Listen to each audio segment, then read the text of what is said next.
actual podcast, and are you going to introduce us this time? Yes, I am. I am going to introduce you this time because, well, I'm not going to do it. I'm going to let you do it because I forgot. But anyway, welcome. This is episode 3 of what we're, for the time being, calling the Time Enough Vodcast.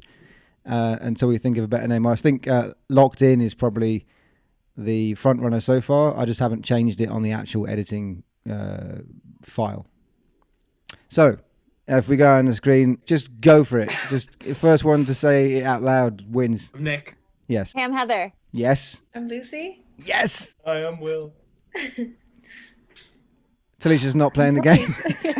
Yeah, I was just gonna go ahead and not introduce myself today. Okay, well, the person who doesn't want to be introduced by me or herself is Talicia. Hi, Talicia. Most of you are regular contributors to the Get out of the plant. podcast as well. Just gonna- But Lucy's the first joining us here on this new kind of Metro discussion format. So welcome, Lucy. Thank you for joining us again. Thank you for having me. Pleasure. So what has happened since the last time we spoke? Since the last time we spoke, we had a successful Metro movie trivia night hosted on this here very thing on Zoom. We had like 25 people on the screen, and me and Nick co-hosted it in remote locations. Everybody was remote, of course. I mean, I live in Edmonton, so it's not too remote. But No, I suppose by kind of like, modern standards, modern social standards, it was very remote. But I'm surprised. I'm amazed it worked. To be honest. yeah, so it worked. It worked. Yeah. It worked. I think people were happy with it. I'm not sure about. Oh yeah, people were very grateful. Using Twitch was perhaps not the best idea in the world because of the delay, but I think it kind of. I think there's a midpoint solution that we haven't thought of that will make it feasible for sure. Okay, you think standing outside people's houses with a boombox is the that was my solution? plan. That's the Yeah, best way. that was my plan. Okay, well. So, were there any surprises in the rankings, or was it pretty standard? So the team that wins usually, that is Blue Hawaii. They won by a single point because they Wow. got a absolutely perfect score. No, only on the last round. In the last round, yes. In the last round, it was like the one team got the Claire Denis question wrong and got. Wait, 19. this was the month with the Claire Denis question? I did say, Will. I did say to you. Well, that I you didn't should know you were doing an online thing. Will, you should have been on that person's team, Cameron. Wait, because what was the Claire Denis I question? posted it online. I told him the Claire Denis question was I played a track from 35 Shots of Rum when they go to the disco. Oh, You would have got it. Oh. You would have In got the it. music round? Yeah, Oh man, people must have hated that. they did. Well, he gave a lot of clues for everything. I did. Yeah. Yeah. But it was just difficult to give clues because there was a delay, so I could sort of I couldn't hear myself say the clues back into my headphones, and then a couple minutes later I would hear myself. I wonder if I was the most confused of all, because I think Probably. I was trying to listen to everything and it didn't work. Yeah, well, I mean, it seemed I saw lots of people nodding as though it was making sense. So I'm assuming that it must have worked for some people. Well, it must have worked for some people because some people got 10 out of 10. So there's that. But that was good. So thank you all for taking part in that. Not just you guys who took part on this screen right now, but also out there in the world. That was fantastic. And if we are still stuck here at the end of April, then we'll do it then again, I think. But Will, welcome to the vodcast for the first time. How lovely to see thanks. It was, you know what? It's lovely to see you too. I'm so sorry that I missed the quiz and It's the okay. Claire Denis question. you. I did write it specifically for you, which I shouldn't really I be know. telling anybody that is a thing that I do. But sometimes it's nice just to be like, I know that only one person will get that, like immediately. I didn't realize you were doing an online quiz. If I'd known, I would have been there. No, I think a lot of people didn't realize that, which is, I guess a lot of people don't look at Facebook anymore. It's I fair try to not say that there's an art to designing the trivia and knowing your audience and like trying to strike a balance between what different people's interests are and also strike a balance between ones that you assume 80% of the room will know and ones that only 10% of the room or 2% of the room will know. Yeah, exactly. There's no secret there. No. And plus I know every time who's going to get annoyed. That's more the way I gear it, I think, is how many people I can annoy rather than how many people I can please, I think. But not really, of course. So, Will, what have you been up to in this isolation lockdown? What have you? Oh, so much. Yeah, what have you Like, just done? a profound amount. I know that there's something that you're Um, absolutely dying to tell us that's in your hand, or something about a Blu-ray, or Oh yeah, Yeah. I bought a DVD. I don't know if you can see, but it's a Criterion of this Wim Wenders film that's like 5 hours long. It's pretty great. what is it It's called called? the Did it's you called watch it in Until one the End of the go? World. Sorry? Did you watch it in one go? I have seen it in one full swoop, and it was pretty great. Okay. Yeah. But that's I mean it's the perfect time to watch like a 5 hour long film. It really There's is. nothing else to do. It really is. So the one thing that we did the first wait. time, we gave each other a film to watch. Mm. Well, I mean, we didn't really. I just sort of like Can we go loosely. back? I want to hear more. What is the Wim Wenders film though? I don't know what it is. Oh, Rewind. sorry. It's called Until the End of the World, and it's set during 1999. It was made in I think like the late 80s, and it's about like this guy who's invented a camera that can record your dreams, and that's sort of like this weird campy sci-fi all across the world road movie, but it's like brilliant and just ridiculous. Okay. Pretty great. Cool. I've never heard of it. I My think sister waited till the pandemic to start a dream journal, and all her dreams are just like horrible nightmares about sci-fi pandemic stuff. And every day she's like, "Oh yikes!" but Will, have you ever? I'm sure it'll be hilarious in years to come. I don't know. You gotta hope it's not funny now. Not now. No. Have you What seen was that, the Koreeda film Afterlife? Yeah, I have. I've seen it. It's also a great film. Yeah, about recording. It also is about recording dreams. Mm. So I there thought you it was go. about. No, that's not what it's about. Is it? It's It's about like recreating your favorite memory and the afterlife. But then they film it, and you can take the film, you recreate it, and then you film it, and then Yeah. you take the filmed version with you. It's just not a You guess. It's a memory. I not guess a so. dream. Memory, right. Yeah. Memory. But yeah, I see the connection. There's a link. I there. I think tried. it would be harsh to say that is an outrageous connection.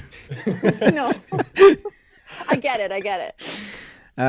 So what was I going to say? Yeah. So the very first one of these we did, I decided to give everybody a film to watch for the next one. So I chose Escape from Alcatraz because it was in the list of new additions to the Netflix streaming service.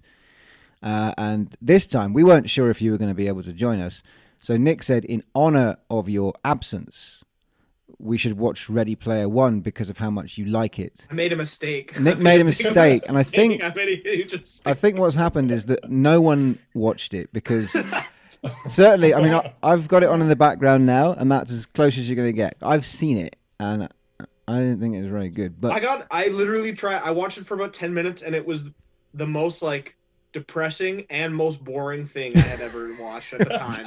I It's watched like- the trailer, and it was just like visual hell. Like I Yes. just wanted it to end. it's, But it's like- that's a really good it's like- description of it. It's Just like visual in the hell. future. It's in the future where everyone's locked in their houses, and the only way they can experience anything is digitally. Right, as if it's not the most relevant. But it's film of also all so time. boring. But it's also just so boring. Yeah. And they're going into this like magical world where you can do or be anything, but it all just looks shitty. Like it just looks bad. You can only do or be reflective of things from the right now. 1980s. It's absolutely true, and I'd forgotten. I think it probably occurred to me the first time I watched it, but I just couldn't help but think, what if the sort of the love interest was just an old man? You know, because your avatar can be anything, can't it? I mean, why does it have to be a young, suitable, you know, kind of like person of an opposite gender? Why Let's see. couldn't it have just been an old man? That would have been a much more interesting ending, I think, to the film. I don't remember how it ends, by the way. I mean, you know, you tell me. It has like the greatest ending because the guy, the like protagonist, he wins this award where he gets to own the like virtual universe, and then he decides that it'll be closed on Tuesdays and Thursdays. So Why? that people can go outside? Is that really Yeah, what just I so that they can go outside. Okay. Sounds better than the ending to Casablanca.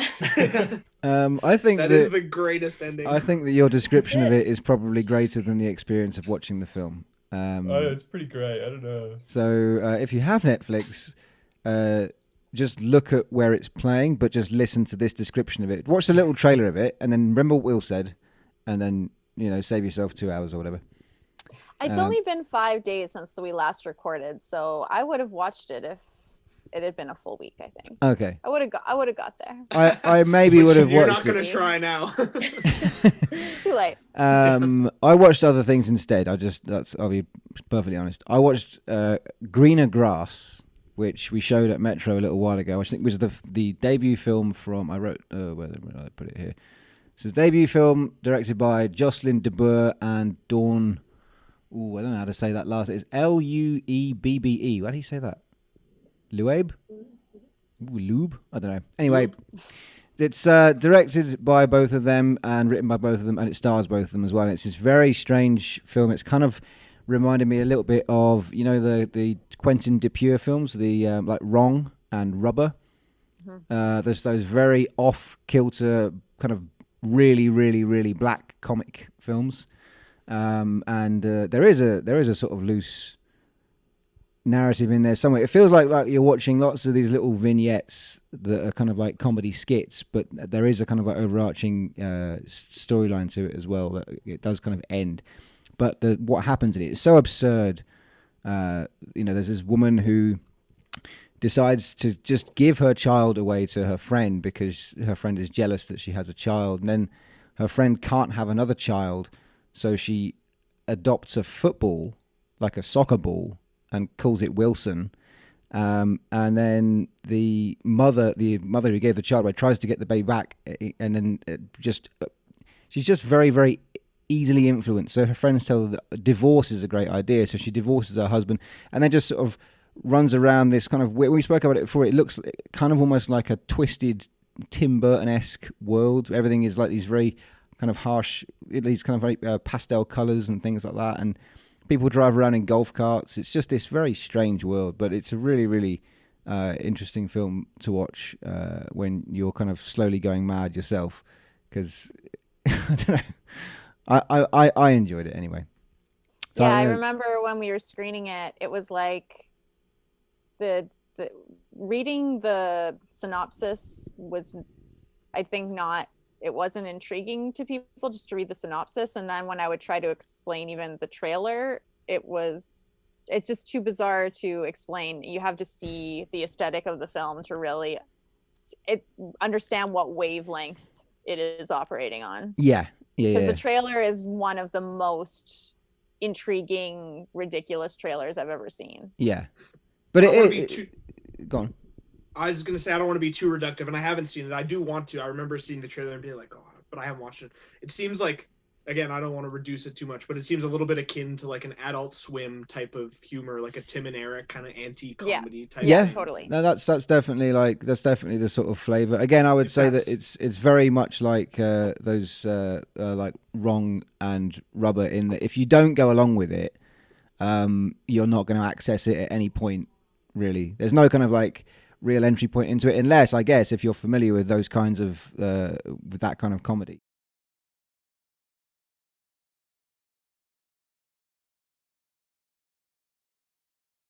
I want to hear about the movie. Well, yeah, okay. Can I talk about? Oh, sorry, Heather. Were you? No, you go, and I have something to talk about too. I watched a movie, one movie. Oh, nice. We both watched. If it's the same movie, we're really in business. Was it Thunder Road? It was not. Has anyone else seen Thunder Road? Yeah, that's the one we showed recently at Metro, wasn't it? Thunder Road, the one that was based on the short that was all done in one take. I didn't realize we showed that. Yeah, it was really great. It was really good. I loved it. Yeah. Okay. So I have seen the short, like that it was based on. So originally it was this like one take shot short that's just the funeral scene, which I don't know if it's the same in the future, but and then there was a big deal about him trying to get the rights to the song because the Thunder Road figures into the short. So was the song in the short, or did they just? It was. Oh, okay. It was, but I think it took quite a bit of work to get the rights to the song. But then, again, I keep talking about trailers, but when I saw the trailer for the feature, I really felt like this was a movie that they could not convey the tone through the trailer does make it look like a major downer, which I just knew from reading about it that was not the case. But I don't know why it was so hard for them to sell this movie. And then I think they overcorrect too hard because every blurb calls it like a comedy. Yeah. And then you're watching the trailer and you're kind of like, that just doesn't seem like it at all. Yeah. It's funny that you say that about not getting the rights, because in this one they have the funeral scene that's about, he talks a lot about the song Thunder Road.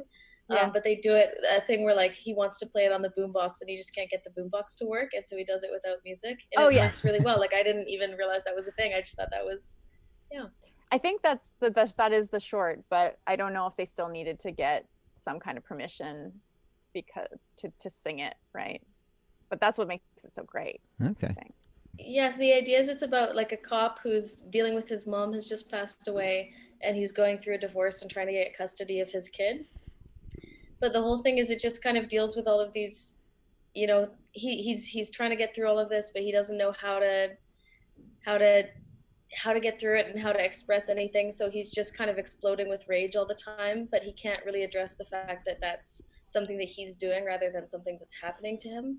And so it just keeps happening, and he just is furious with the world and doesn't realize that it's him who's kind of causing these things that he can't get past. That does sound super sad. Is it the actor? Is the actor also the writer director? Yeah, exactly. So it's like a really Jim Cummings is the guy that did it. Yeah, he directed it, wrote it, and starred in it as well. And everything I've heard about this movie is basically just how it's really, it's for emerging filmmakers, it's a really great example of what you can do with like, very small crew and very limited budget. Any other recommendation? Heather, what was the film you watched? Yeah, so I mentioned it on Friday that I was looking forward to watching this movie, The Servant, which is on Mubi right now. So it is a 1963 movie, I think, that is set in London, and it is directed by Joseph Losey, I believe is the name, who also directed this this film noir that I really love called The Prowler. Mm-hmm. And after watching it, or as I was watching it, I was convinced that this movie was an inspiration for Parasite, and then I Googled it, and a quick Google search revealed that this is true. There's like a list of 5 movies that Bong Joon-ho says influenced the Parasite, and this is one of them. So it is, and it's also kind of described as like a proto-Polanskian psychological thriller written by Harold Pinter. Oh wow! Okay. And it is a really weird movie to watch, but it's really like the way it's directed is really fun. Like it's in this like one of these like classic British like 3-story townhouses where it's like kind of claustrophobic. The way because there's the staircase that runs through the house, and like the camera's always kind of having to go up and down the staircase because there's a servant who's been hired by this young man who's clearly like born into money, and he's just bought when the movie opens, he's just bought this house and it's kind of a total wreck. Like he's got a good deal on it, and he's gonna fix it up, and so he's hiring a manservant because he just thinks it would be great to have one. And it's really unclear what he does. Like he's just been in the jungle, and he's maybe going back to Brazil to be involved in some development, but he never ends up going there. He just ends up kind of hanging around his house being a rich guy. Okay. And his girlfriend immediately does not trust this manservant and clashes with him all the time. And then he ends up bringing in someone who he claims to be his sister to be the maid. And I don't want to give any more away, but it's like they have their own weird goals and interests in being in this household, and so it kind of when the movie starts, I think you start by assuming that the servant is going to be like the protagonist, and that the person he's working for is going to be a bit of an antagonist, and then it reverses, and it's very mod. Like it feels like it's early 60s, but it kind of feels like it's really in this like mod world, like the scenes that take place in the bar that's like the guy hangs out in and stuff, are really cool. And yeah, anyway, All right. lots of fun. So it's on Mubi for a few more days. So if you have it, or that's Mubi is trial. the one that it changes the rotation of. It's got 30 or so films, isn't it?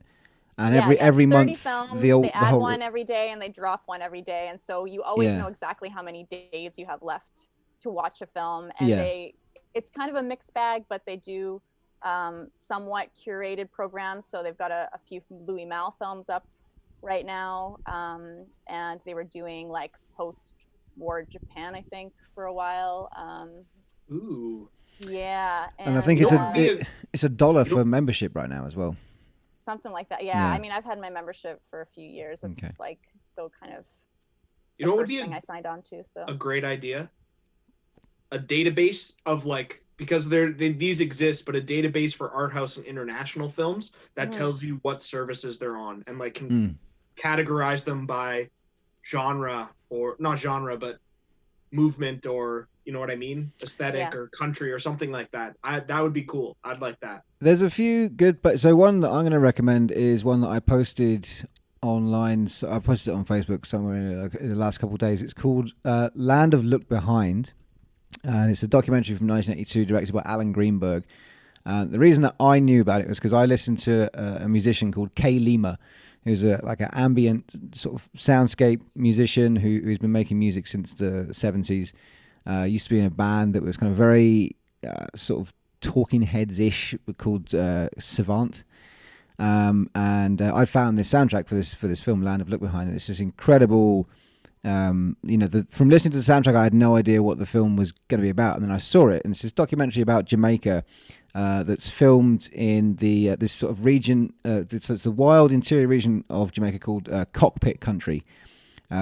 Also, the Land of Look Behind. It kind of takes place loosely around the time of the funeral of Bob Marley, but it's not just a documentary of that. You kind of just meet people that live in the region, and it's almost like it's not really heading anywhere. It's just it's a very what's the word, kind of ethnographic, kind of like Slice of life. Yeah, and it's one of Werner Herzog's favorite films. Like, he thinks it's a perfect film. Jim Jarmusch has kind of lauded it as well as this brilliant piece of art, and it is an absolutely fantastic film. I don't know where I found a copy of it years ago now, but if you search for it on Wikipedia, at the bottom of the page there is a link which tells you that it is available for free to download or watch at the Internet Archive. And on the Internet Archive, which that sounds like the vaguest possible name for anything, there is lots of other things you can find by category, which isn't the same thing. It doesn't tell you where to find them, but there's loads of really, really strange things that you wouldn't necessarily be able to find on services like, Canopy, irrespective of how great that is. Certainly not places like Netflix or Crave or anything like that. So, Land of Look Behind. It's an outstanding film. I don't know what Alan Greenberg went on to do after that, but there's performances from Gregory Isaacs as well throughout it, kind of I think during the actual time when the funeral takes place. It's just it's a very unique film, as far as documentaries go. It's just outstanding. So go and watch that.